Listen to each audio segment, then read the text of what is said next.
Yeah, that's why Holly Warner's here. My private chef, and if you call her, she's your private chef, too. That's We're correct. going to do one key ingredient that we could stretch out into all of these meals. All these different meals is exactly right. We're going to take one very simple recipe, and it's probably the recipe that I get requested the most often. At least once a week, somebody's calling and asking for this. So we use this in my prepared meal service. Okay.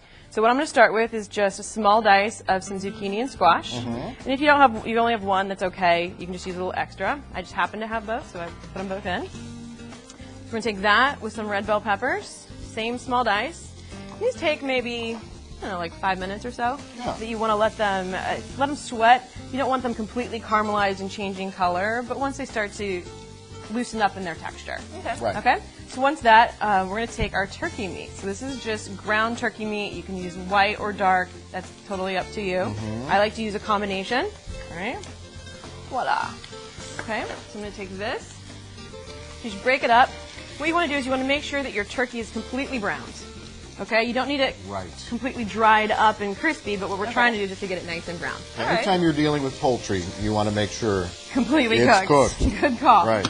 All right, so once we've done that, we're going to add in our seasonings. And this is what's going to take it from turkey meat to taco turkey meat. Oh, okay. All right, so here we have garlic, chili powder, cumin, paprika, and a little cayenne. Oh, okay. So you can kind of adjust that based on how spicy you want it. This is essentially the same ingredients you would get in those little taco seasoning packets, but for 20 cents versus whatever you pay for that, right. So if you have this laying around, which most people have usually those kind of key ingredients, okay. Or if you don't want to buy them all, you can go get your one little taco seasoning packet. So you just dump those all in at the same time. The most important thing with dried ingredients is that you put those in at the beginning of the cooking process versus at the very end is when you would add fresh spices. Oh, okay. Okay?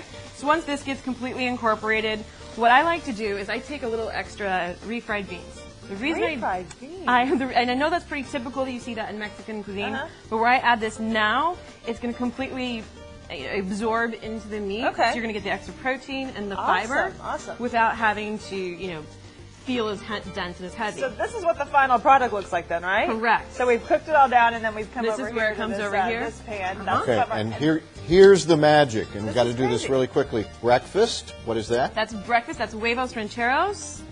These are snacks. These are quesadillas. Ooh. A lunch could also be a taco salad or a wrap.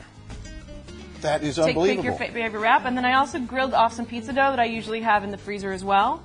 And made a pizza. Look at you. Wow, How look at that. fun. 5 meals, 1 recipe. I like that idea. I like that. You'll find this recipe and a link to My Private Chef on our website. Just head to the Good Day page, and we'll be right back.